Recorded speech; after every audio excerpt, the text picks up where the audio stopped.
Have you received an inheritance and now you really need to understand what steps you should take or what you should do? Well, I want to share with you one of my favorite stories of a client who inherited funds from a loved one, and it's my favorite because of what happened along the way.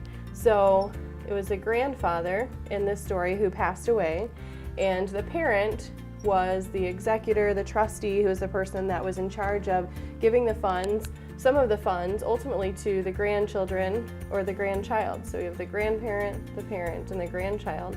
So it was really interesting when it was time to distribute the funds to the grandchild. The parent sent a note along with the funds, really explaining and trying to share the legacy that the grandparent had left to their grandchild, really explaining what his family meant to him and what it was that the money that he had throughout his life, they shared a lot of family experiences, and that was important to him. And so it really started to share with the grandchild maybe a way of how they should view the money that they're inheriting. Should I use this on my own stuff, or should I be using this in another way because I want to extend that legacy? And I just thought it was a great way to share what the grandfather had gone through in this story and his meaning on the money he was giving. So let's talk about some ways and some steps that you need to consider now that you've received an inheritance.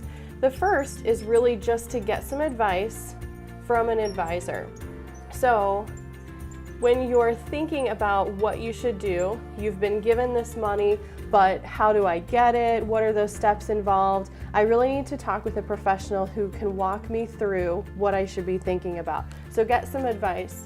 Next, you need to consider the tax implications. So depending what it is that you've inherited, whether this is real property, like home or land, or whether this is a type of account, you need to understand the tax implications. An IRA would be different than life insurance, or a trust, or a home. They're all different, or are there even tax implications? Next, you need to consider the change that this has on your own plan. So if you have a plan in place that you've been working on and you've been saving towards, you need to understand if this is going to make changes in that. So now, is this money that I've been given that I want to use toward my own plan, towards giving, or is it just money that now I have it and I don't want to use it? I'm going to keep on with my own plan, but this is something I may pass on to my kids, or I may give to a charity. You need to understand that. And then lastly, you need to understand the documentation that you're going to need.